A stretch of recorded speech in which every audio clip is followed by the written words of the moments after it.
We are going to be looking tonight at our second class, which is Consider Your Ways. Now, first of all, a disclaimer. Should have said it last week, I'll say it this week, and that is that as we go through this study, we're doing more of an exhortational kind of look at the period. We're going to look, obviously, at details from the period, but we're not going to be doing anything comprehensive, and if you're looking for that, you'll be very dissatisfied. You may be dissatisfied anyway. But I would like to talk about some books that are available in our libraries that are really helpful on this topic. I think the one that's been around probably the longest is The Prophets After the Exile by Brother Carter, and I strongly recommend this if you'd like to study this period of time. Brother Michael Ashton in the late 1990s wrote The Exile's Return. I love this book. It's, again, very exhortational, very good details. And the last one, which I find to be pretty good, is the A Minor Prophets kind of a workbook or study guide that was put out by the Christadelphian publishing. So I tell you, there's some really good materials. There are probably others I haven't mentioned, but if you're interested in looking at the details of this period, I think there's some really good supplemental reading that you can do. So where are we with our Day of Small Things classes? We last week looked at the call to return home, and today we're going to look at Consider Your Ways. And the further classes are to despise not the day of small things, and we're going to look really closely at the completed temple and what they were counseled about that. We'll look at the time of Nehemiah, rising up and building, and we'll look at the work of Ezra and Nehemiah in tandem together. And we'll close out by looking at living now in the day of small things and what are some of the implications for us. Now, last week at the end of the class, I did say that if you have ideas or suggestions, please send them to me. And I really appreciate that I heard from a number of you. And particularly, I had two folks that gave me some information that I would like to share right up front. The first one, Brother Ken actually was the one that mentioned this to me, and it deals with Zedekiah. So we're going to get to that in just a moment. What I wanted to start by doing is talking about why being an exile in Babylon really is very timely for us today. There is a book that came out by the president of the Barna organization, which is a Christian research group, but what he was arguing, and he had been arguing this for several years, is that we are, as he calls it, in digital Babylon. He said ancient Babylon, which we talked about last week, was the pagan but spiritual, hyper-stimulated, multicultural, imperial crossroads that became the unwilling home of Judean exiles, including the prophet Daniel in the 6th century BC. But digital Babylon is not a physical place, that's what we're in. It's the pagan but spiritual, hyper-stimulated, multicultural, imperial crossroads that is the virtual home of every person with Wi-Fi or a data plan, or for most of us both. So his idea here is that there are a lot of ways that we can relate to being exiles from Jerusalem and Babylon, that we find ourselves oftentimes in that same kind of a situation.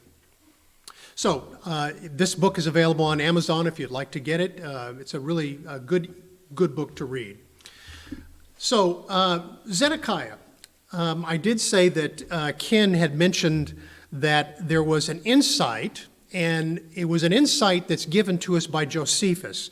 So just for us to get our bearings about this, Zedekiah is that last king that Ezekiel finally points his finger at and says, "Thou profane, wicked prince of Israel, whose day is come when iniquity shall have an end. Thus saith the Lord God, remove the diadem, take off the crown, this shall not be the same. Exalt him that is low, abase him that is high, and I will overturn it, and it shall be no more until he come whose right it is, and I will give it him." So this was the preaching of Jeremiah, and as we can see also with Ezekiel, which is don't resist the Babylonians when they come. Now the problem with this, according to Josephus, and I won't take the time to read all of this, but it's found in the works of Josephus. My copy of Josephus is from 1980, so there's a number of different volumes that have come out, different editions. But the one that I have, what it does is it talks about what Zedekiah believed to be a disagreement between the prophet Jeremiah and the prophet Ezekiel. Now, we're going to find out there was no disagreement whatsoever, but it sounded to him like it was. And I'm sure there were those false prophets in Jerusalem who were encouraging him to say, well, look, these prophets don't even agree. So what was the disagreement? Well, when we look at Jeremiah 32 and 34, Jeremiah says these things, and Zedekiah king of Judah shall not escape out of the hand of the Chaldeans, but shall surely be delivered into the hand of the king of Babylon, and shall speak with him mouth to mouth, and his eyes shall behold his eyes. And then he says in the 34th chapter, and thou shalt not escape out of his hand, but shall surely be taken and delivered into his hands, and thine eyes shall behold the eyes of the king of Babylon, and he shall speak with thee mouth to mouth, and thou shalt go to Babylon. So it sounds like what Jeremiah is saying is that, look, you're not going to be delivered. You're going to actually see, King Nebuchadnezzar. Now, Ezekiel says this in Ezekiel 12, verse 13, my net also will I spread upon him, and he shall be taken in my snare, and I will bring him to Babylon, to the land of the Chaldeans, yet he shall not see it, though he shall die there. So when Zedekiah and the false prophets that were surrounding him were talking about, they said, well, these prophets aren't agreeing together. This can't be the word of God. Of course, what we know is, in fact, they were both completely correct. Because what happens, we find out in Jeremiah 39, is that when Nebuchadnezzar comes down upon the city of Jerusalem, and he takes the city, Zedekiah takes off with his family only to be intercepted, and it's Nebuchadnezzar himself that speaks face to face with him. And not only does he slay his sons in front of his own eyes, but he puts out his eyes. And so the prophecy came true, and he was taken off to Babylon.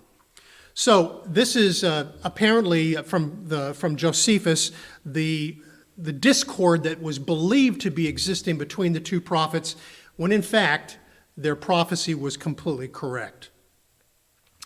Now, the second thing that we want to talk about is I had another message which was very valuable from Brother Jim Stiles, and this was talking about the timing which just doesn't always make sense. And I'll show you tonight why it doesn't always make sense.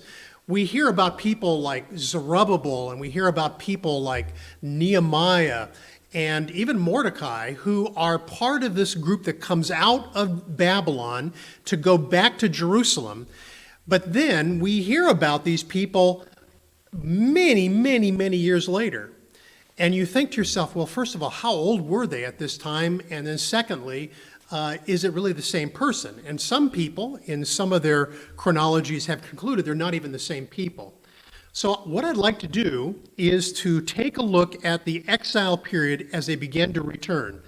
Now look, we're going to take a look at chronology, and it's not to torture you, but really to help you get a better understanding of these really remarkable stories that come out. So don't think of yourself as being stretched on the rack here as we go through this. We hope that as we go through it, it'll make some good sense. Now here's the issue with some of the traditional chronologies. We're going to see that people like Nehemiah and Zerubbabel and Mordecai are part of the group that comes out of Babylon and the very first group that goes down to the city of Jerusalem. The traditional dating of the exiles returning and the completion of the walls are really too far apart to permit men like Ezra and Nehemiah to be alive during that full period of time. For instance, if Nehemiah is cited as being with the first exile return in 536. And the common dating that we oftentimes hear about Nehemiah is 444 BC. Then if Nehemiah had been just newly born, an infant, at the time we get to 444 BC, he would be 92 years old. So it doesn't really make sense. We're going to look at some things that might make sense. And there's one other thing. It's also that the Jews knew that the 70-year prophecy of being able to reestablish the temple was something that was coming to pass. And so that goes back to Daniel chapter 9, which we'll take a look at. So what should we be looking at? Well, one of the things that helps us is in the absence of the kings of Israel, or I should say of Judah, we can look at the kings that were the kings of Persia. Now, during the reign of Cyrus II, this appears to be the period of time when the first captives go back to the land, when we hear about them being permitted to come out of the land with the treasures from the temple and with adequate resources to begin the work. That happens during the time of Cyrus II. Now, his son is Cambyses. And what we have heard is that he commits suicide when he's out on one of his conquests. Whether that's the case or not is greatly debated. Now, he has a brother by the name of Bardia, or Smerdis. And what ends up happening is that there's an imposter. We mentioned this last week. There's a magi imposter that comes in for a period of just about 6 months. And it's this imposter who the Jews write to and say, we want you to stop the work that's going on down there. The Jews are going to be a rebellious people. You won't get taxes and so forth. And he stops the work. Well, then it's Darius, and this Darius is really the key person for us in all of our time dating. He reigns from about 522 to 486. And this is Darius the Great. This is Darius the First. This is Artaxerxes. He's the same man. And we read about him in Ezra chapter 6 and chapter 7. He has different names and different titles, but he must be the same man. Now, what this does is it compresses the story for us so that it makes a lot more sense how during this period of time certain things could happen. So the next slide's going to reintroduce us to this man, Artaxerxes, Darius the Great, Darius Astapses, Darius the First. He is to 486. Okay. We read about him in Ezra chapter 6 and Ezra chapter 7, and it appears like they're different people, but they really aren't different people. Because during this whole period of time, he was still the king, as we just saw. Ezra chapter 6 and 516 BC, we read that Darius made a decree to go and to search the house of the rolls where the treasures were laid up in Babylon. And the house was finished on the 3rd day of the month Adar, which was in the 6th year of the reign of Darius the king. Now, it's in chapter 7, refers to the king, and now he is Artaxerxes, king of Persia. And it's on the 7th year of the king that we read in chapter 7. So it's the same king, different names. And again, the way that this compresses things is pretty important. Now, there is another timestamp that we have that's out quite a ways, and that is the timestamp of Nehemiah. Nehemiah goes down into Jerusalem to begin the rebuilding of the walls in the 20th year of that same king, Artaxerxes the king. And so we're going to come back to Nehemiah later on, but just for a timestamp. So the 20th year would have been around 502 BC, and Nehemiah in chapter 5 and verse 14 he stays there through the 30th year, which is about 492. And at this point, Artaxerxes would still have been the king. So this one's going to be busy, but stick with me through this as it works out. The first date we're going to look at is the exiles returning. The second one is when the temple is actually finished. There's gaps of a year between these. Ezra returns a year later, and then finally the period of Nehemiah. Now, when did these things happen? Well, we can pretty much conclude somewhere between 538 and 536 BC that the first exiles start to come back from Babylon. However, it was 20 years later in 516 that the temple was actually finished. And Ezra then returns the next year to go back and to do his spiritual reforms for the nation. And it's not until 502 BC, for about a 10-year period, that Nehemiah returns. Now, let's look at some more details here. This was the 15th year of Cyrus when the exiles returned. It was the 6th year of Darius Astapses, or Darius I. It was the 7th year of Darius when Ezra returned, and finally the 20th to the 30th years of Darius whenever Nehemiah returns.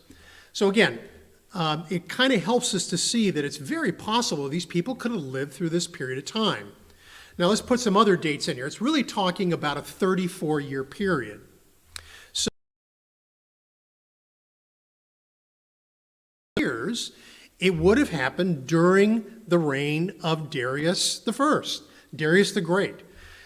It would have happened about that time, as you can see on the time scale. Further, the prophecies of both Haggai and Zechariah would have happened during a short period of time, during the time where the people needed to get back to work for the temple and get it finished. And then finally, Malachi is on the far extreme, and this would have happened after the time of Nehemiah, and we can see that that was dealing with really a different time period altogether. So perhaps this is helpful for you, and it was for me. What we do by tagging this to the Persian kings is we see that it compresses the time period and makes it so that you could have people who were part of the beginning part who are still part of the end. So here we start. This is Ezra chapter 2, verses 1 through 2. They're now going to come back. Now these are the children of the province that went up out of the captivity of those which had been carried away, whom Nebuchadnezzar the king of Babylon had carried away unto Babylon, and came again unto Jerusalem and Judah, every one into his city, which came with, and here the names are, Zerubbabel, Joshua the high priest, Nehemiah, Seraiah, Reliah, Mordecai, and you see the rest of the names. The number of the men of the people of Israel. So these are tribal leaders that are going back down to the land. So the question is, who were they? Well, first of all, as Bible students, we know the importance of Zerubbabel. He's in the lineage, the very lineage of Jesus. But we also see that in 1 Chronicles chapter 3, at verses 17 through 19, that Jeconiah, the king Jeconiah, who came as a captive to Babylon, he had sons, and the sons were Asir, Salathiel, Macharam, and Pedadiah. And Pedadiah had sons, and one of them was Zerubbabel and Shimei. And then, of course, the sons of Zerubbabel were also named. Okay, so what does this tell us? Well, first of all, Jeconiah is brought into captivity. His sons may have been born in the land, but are now in Babylon. And Zerubbabel himself would have been born in Babylon. Now, it's kind of interesting because the name we see that's given to him, his Babylonian name, just like we saw that Daniel and his friends were given Babylonian names, his name, Zerubbabel's name, was Sheshbazzar, which means worshiper of fire. And if you look at some of the different translations that are given, you see that it means sown in Babylon or descended of Babylon, or as Thayer said, born at Babylon. So Jeconiah was brought to Babylon in 597 BC, and Zerubbabel was his grandson. And Zerubbabel then goes from Babylon to Jerusalem in 536. So the way I look at this is the very oldest, and I think this is probably very conservative to say this, would be that he could be about 38 years old. Now, if you're still with me on this, here's why this is actually kind of important. Let's just for discussion purposes, guess that they were 30 years old when they came out of the land in 536. If so, by the time that Nehemiah would have gone back to the land to return to rebuild the walls in 502, he would have been what I now consider a young man, 64 years old. So it kind of makes a lot more sense than the 444 BC that we've been seeing. Now, here's why this is interesting, and this is why it's important. I've always struggled with this question about what happened with Mordecai. And is it the same Mordecai? A lot of people weren't really sure. We read in Esther's account that he was in Shushan, in the palace, and there was a certain Jew named Mordecai, the son of Jair, the son of Shimei, the son of Kish, a Benjamite, who had been carried away from Jerusalem with the captivity which had been carried away with Jeconiah, king of Judah, whom Nebuchadnezzar, the king of Babylon, had carried away. And he brought up Hadassah, that is Esther, his uncle's daughter, for she had neither father nor mother, and the maid was fair and beautiful, whom Mordecai, when her father and mother were dead, took for his own daughter. Now this is interesting. So this opens up a very interesting potential story. It's important to note that what this is talking about is not that Mordecai would have been carried away with Jeconiah, but this is about his lineage, that his lineage, including Jeconiah, king of Judah, was carried away captive. And it's linking him to Jehoiakim or Jeconiah. But he's likely born in Babylon, either first or second generation. Have you ever wondered how Mordecai then goes off to Jerusalem to do the work and yet appears back in Jerusalem with Esther? He's about 53 years old before the temple was actually finished. And you can imagine a person who goes down on a mission like that wouldn't want to be leaving that land and that work at the very tail end of the work to go back to Jerusalem. And it was really important that Mordecai was back in Jerusalem, as we know about the story. So there had to be a significant change of plans to bring Mordecai back there. What was it? Well, I think it's very possible that Mordecai goes back to Jerusalem. He goes to Jerusalem as a family leader from Benjamin to begin the work, and he's working along, and almost to the end of the building when he gets word that Esther's mother and father have died. And she's orphaned. And possibly what he does is he returns to take care of her and to raise her. We saw that in the Esther account. At this point, he's probably in his early 50s. He misses out on the final building and dedication of the temple, yet it's because he is in Shushan with Esther that God works his plan to save the Jewish people, and they are saved from an attempted genocide. And if this is so, we can really see the hand of God moving in his mysterious ways, doing things that we can't begin to understand, moving us to the right place and the right time in order to save his people. So I think the chronology helps us to understand how that is a very possible story. Now, another thing that we saw is that whenever they were coming down out of Babylon, what was it that they were bringing? Well, first of all, they were bringing vessels of silver and gold with goods and beasts and precious things. And these were things that were willingly offered. That's something that we might recall from the tabernacle, the willingness of the gifts that were given as well as the willing workers. But now here in this second temple, what we see is all of these things are being taken with them. And also, Cyrus the king brought forth the vessels of the house of the Lord, which Nebuchadnezzar had brought forth out of Jerusalem and had put them in the house of his gods. And remember that we had talked about this before. This is an important part of the temple of God and his view that there was to be vengeance for his temple. So when we see in Ezra 2 the returnees, what we see is that we have the Israelites mentioned by family or by place of origin. And we have the names of the priests, the Levites, the singers, the porters who would have carried the instruments of the temple, the Nethinim, Solomon's servants. And it also talks about a group called many of doubtful descent. We'll deal with that one in a little bit. Now, unlike the time where Joshua brings the people out of the wilderness into the land, they wouldn't be able to go and claim the land from other people. They would endure great material suffering when they would go back to the land.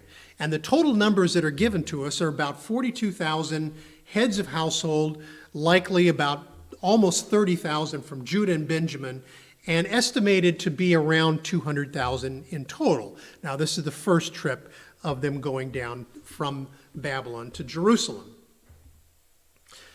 Now, there's also a list of those not found by genealogy, and this is a pretty important point. It's in Ezra chapter 2.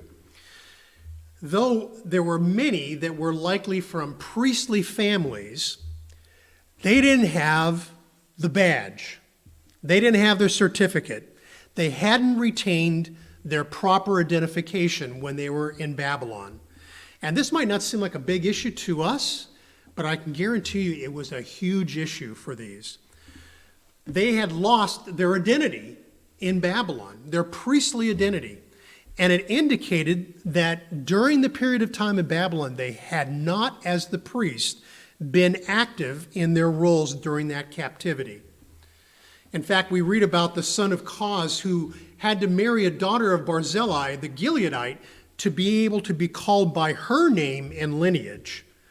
So the priesthood was considered to be polluted and unable to eat of their priesthood was considered to be polluted and unable to eat of the holy things. Now, this is a picture from a later time, but it's the only picture I could find that kind of gives you the sense of what they would have seen when they got to Babylon. This is probably a picture or a painting, I should say, of Nehemiah looking at the walls when he gets to the city of Jerusalem, and we'll talk more about that later. But when they come back to the city, what they're going to see is a city that's in complete ruin.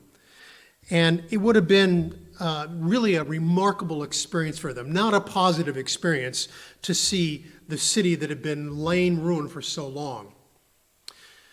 And when they looked at the city, they said, well, we can't live there. So what they did is they decided that they would settle elsewhere. And so in Ezra chapter 2, at the end of that chapter, we're told that some of the chief of the fathers, when they came to the house of the Lord, which is at Jerusalem, offered freely for the house of God to set it up in his place. And they gave after their ability unto the treasure of the work 61,000 drams of gold and 5,000 pounds of silver and 100 priest garments. So the priests and the Levites and some of the people and the singers and the porters and the Nethinims, they dwell in their cities, and all Israel in their cities. But Jerusalem was largely a ghost town. So they returned, but when they got there, they didn't have a unified vision. The priests and the Levites and the porters, the singers, the Nethinim, they dwell in the cities. And quickly, this vision that they had when they left Babylon of rebuilding the temple worship would be diverted into their own considerations, establishing their own inheritance in the land. I need to build my house first. I need to be comfortable first. Nobody wanted to live in Jerusalem. And what we begin to see is the process that we saw last week, which is this common idea of going from a time where people go through a period where affluence and arrogance can happen, and apathy, and eventually apostasy. But here's the problem. Time is clicking away. Time is elapsing. And in Daniel chapter 9, we have the 70 weeks prophecy that tells us that there was going to be a period of 70 years that would go forth of the commandment to restore and to build Jerusalem. So the prophets understood that the 70 years period of time was coming to pass. In fact, the time of Haggai and Zechariah, they were in the last few years before that 70-year period would elapse. And so they knew that something had to be done and had to be done quickly. Well, the problem is when we look at what happened when they came back into the land, the party of exiles returned, led by Zerubbabel and Joshua, and the work gets going on the temple, but really it stalls after the foundation of the temple is laid. That's because they ran into opposition. And then Haggai and Zechariah give wonderful exhortations to build, but opposition again causes that work to largely cease for about 15 years. And then Darius comes in, he overturns the opposition and says the work was not to be hindered. And after all these years that have gone by, 15 years where they were basically twiddling their thumbs and not doing the work, once they got the work started, it only took 3 years and a quarter for that to happen. Ezra comes from Babylon to find the temple built, but the spiritual conditions are at a low ebb, and he teaches from the law and he issues reforms. But again, they get opposition. And finally, Nehemiah is allowed to return to rebuild the walls, and with Ezra, they reinforce spiritual reform and establish a sound basis for the newly settled population. One of the things that gets lost about Nehemiah, besides the fact that he's a wonderful reformer, is he didn't go back and to rebuild the infrastructure in Jerusalem and to settle the city, which was part of the prophecy. And so we read this before, the temple inventory. It was a huge inventory, 30 gold dishes, 1,000 silver dishes, 29 silver pans, 30 golden bowls, 410 matching silver bowls, and 1,000 other articles. All of these have been taken by Nebuchadnezzar in 586, and now these 5,400 articles are being brought back into the land. And it was because of the vengeance of his temple that God ensured that this happened. So they're in the land, they have a job before them, but what they really need is reformation. And so after a period of 7 months where they've gone and they've kind of gotten their own homes together, the time comes for them to do the work. And in chapter 3, we read of Ezra, when the 7th month was come and the children of Israel were in the cities, the people gathered themselves together as one man to Jerusalem. Then stood up Jeshua, the son of Josadak, and his brethren the priests, and Zerubbabel, the son of Shealtiel, and his brethren, and builded the altar of the God of Israel to offer burnt offerings thereon, as it is written in the law of Moses, the man of God. So again, after the 7-month period, they start off by dedicating the right way the work. Now, just a reminder that Zerubbabel shows up both in Mary's and Joseph's genealogy. In Mary's and Luke, and then in Matthew we have Joseph's genealogy. And so he would have been, by his lineage, most likely the king. He is actually taken and made governor of the land. So we have leaders for the new temple. The high priest is Joshua, and the one who is qualified to be king, who is now governor, is Zerubbabel. And this really is going to be picked up by Zechariah. And what he's going to talk about is how this points forward to a time where in the future temple, the leader will not be divided between a high priest and a king, two different people, but rather it'll be merged together by this Melchizedek high priest and kingship of that of the Lord Jesus Christ. And we'll deal with that in a latter class. So they work under fear. And we see that they set the altar upon its basis, and the fear was upon them because of the people of those countries, and they offered burnt offerings thereupon unto the Lord, even burnt offerings morning and evening. And they did basically the right things. The Feast of Tabernacles was kept. They offered the daily burnt offerings by number, and afterward the continual burnt offering both of the new moons and all the set feasts of the Lord that were consecrated, and of every one that was willingly offered, a free will offering unto the Lord. From the first day of the 7th month began they to offer burnt offerings unto the Lord. But the foundation of the temple of the Lord was not yet laid. So here we had the right observances, but the work itself wasn't yet getting done. They got themselves right in their worship, but with God, but they got that before starting the work, but the work was kind of delayed in getting going. Now, this is an important thing. What they had to do is, of their own resources, which were limited, they had to give their own sweat and blood and their own money to make this temple happen. In Ezra chapter 3 and verse 7, they gave money also unto the masons, to the carpenters, and meat and drink and oil unto them of Sidon, and to them of Tyre, to bring cedar trees from Lebanon to the Sea of Joppa, according to the grant that they had of Cyrus, king of Persia. So what was happening is that they were taking the grant of money that they had from Cyrus and probably some of their own resources, and they were draining that down to be able to go out and now to buy the things that they needed for the temple. And this is kind of an important note. When you think about how the temple of Solomon was put together, it was a very different situation. In this particular temple, all these materials were gathered or bought by the people themselves. They weren't gifts, though some of it was gifts from Persia. They weren't gifts such as Hiram gave for Solomon's temple. This was not missed by the Jews because the wealth of the nations that had come from all over to build that marvelous temple of Solomon's, that wasn't happening with this temple. And furthermore, we see that they go about doing the right thing by appointing the Levites from 20 years old and upward. And we see that they then stood Jeshua and his sons and his brethren, the sons of Judah, together to set forth the workmen in the house of God.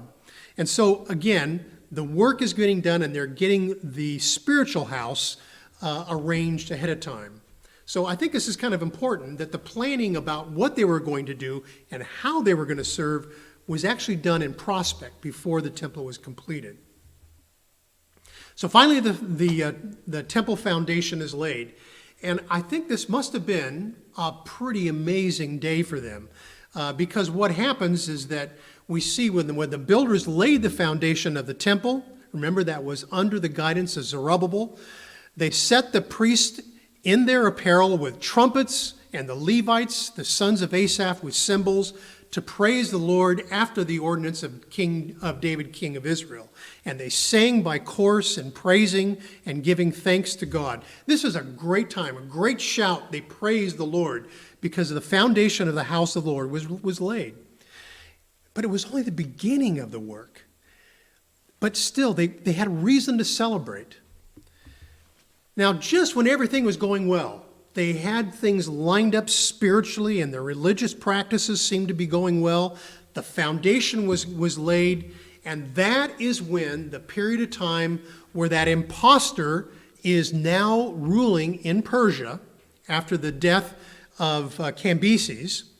And what we see is that the adversaries of Judah and Benjamin, Samaritans largely, heard that the children of the captivity builded the temple unto the Lord God of Israel. Then they came to Zerubbabel and to the chief of the fathers and said unto them, well, let us build with you. We seek your God as you do, and we do sacrifice unto him since the days of Esarhaddon, king of Ashur. which brought us up hither. In other words, what they're trying to appeal, which is really all about assimilation, is why don't you let us help you with the work? And of course, what Zerubbabel and Joshua, the rest of the chief of the fathers, said was, you have nothing to do with us to build an house unto our God. We ourselves together will build unto the Lord. So who were these adversaries? Well, they were Samaritans. They were people who were infiltrations from Assyria, who had populated the land following Sennacherib's conquest of the northern 10 tribes. And these were people who'd come into the land solely with the intention of assimilation. And the Jews that were now in Jerusalem posed a threat to them. And they could loosely feign that they were brothers with them based on the allowance of religious freedom of conquered lands. But they were adversaries. They were not friends. And so this real difficult time happens. And what happens is the Samaritans write to Bardas, this false ruler over for 6 months over in Persia, and their arguments are the following. The Jews are historically a rebellious people. Number two, you will eventually lose the taxes that they're supposed to be paying, and eventually you'll have no portion in this territory. Well, that was the argument, and of course Bardas agrees with it, and he sends a letter which basically in Ezra chapter 4 stops the work just like that. And instead of continuing as they had before done, all the work came to an end. And so as soon as the letter was received from Artaxerxes, they went and they read it to the Jews and made them cease by force of power, and then ceased the work of the house of God, which is at Jerusalem, and it ceased until the second year of the reign of Darius, king of Persia. Now remember, the story on that one is that he sends into the rolls, finds out that they were supposed to be able to go in and finish that work. So what happens? Well, this is when we can start to relate to some of the story. Remember, they were excited about the work, but they got the pins knocked out from underneath them. Then the people of the land weakened or discouraged the hands of the people of Judah and troubled them in their building, or made them afraid to build. And so because of this, both Haggai and Zechariah's prophecies fit right at this time. Just as the work is stopped and ground to a halt, Haggai and Zechariah come to the people and they preach to them about the need for them to put their own fears and their own needs aside and to pursue the work of God. Now, there's just an interesting to me, just looking at this kind of organizationally, it's interesting to me how God uses different people in different leadership roles. And if you think about it, he's done this throughout history. There are the pioneer leaders, the Zerubbabels, the Mordecais, the Nehemiahs, that bring the people out of the land. They were the pioneers. And then there were those who were used for for exhortation. Prophets like Haggai and Zechariah, who said, you're in the land, you've done some of the work, but you didn't finish. And there's kind of exhortational leadership. And then there's educational leadership. A person like Ezra shows up, and what does he do? He builds a wooden pulpit, he has it built, and he reads to them the law, and he educates the people. And then later on, God uses another man, Nehemiah, who does a reformative, hands-on kind of a leadership. And to be honest with you, in my experience in the truth, I see that God uses people like this all the time. It might be that a person might be a pioneer at one time and they might be a reformer at a different time, but God knows when to use people to move the work along. And in this case, he uses Zerubbabel and he uses Joshua to pioneer that leadership. He uses Haggai and Zechariah to exhort them. He uses Ezra to educate, and finally Nehemiah for reformation. But they return to their own fleshly lusts. They're not doing the work anymore of building the temple, and because of that, they have to have something in their own head that tells them that it's okay for them not to be working. And so the conclusion that some came to is this: the time is not come, the time that the Lord's house should be built. You know, it was a rationalization and an assumption that God is going to remove all the obstacles out of the way from their path before they would have to build. I don't suppose we ever think that way, that we could rationalize, well, things aren't going very easy, so maybe we should step back from the process. And here's another one. In Haggai chapter 1, he says this: "Now therefore, thus saith the Lord of hosts, consider your ways." Now that's an interesting phrase, because what it really is all about self-examination. And he says, if you're examining yourself, you should be looking at what's going on. What's going on during this period of time where nobody's working? He says, you sow much, but you bring in little. You eat, but you don't have enough.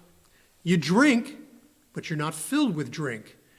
Ye clothe you, but there is none warm. And he that earneth wages to put into a bag with holes. I'll always remember Brother Art Clark telling me that was one of the first examples he saw of inflation, where you put money in and the money runs out the bottom. And that's what was happening. And you know what? It was happening.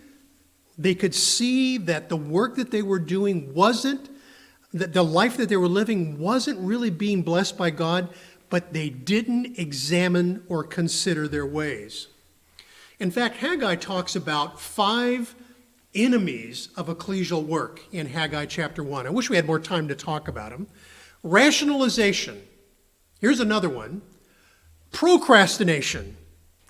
Another one is broken self-examination, an inability to be able to see God's hand and his correction in my life, that I could be being corrected by the Lord and yet not be able to see that as his message to me. And then finally, allowing the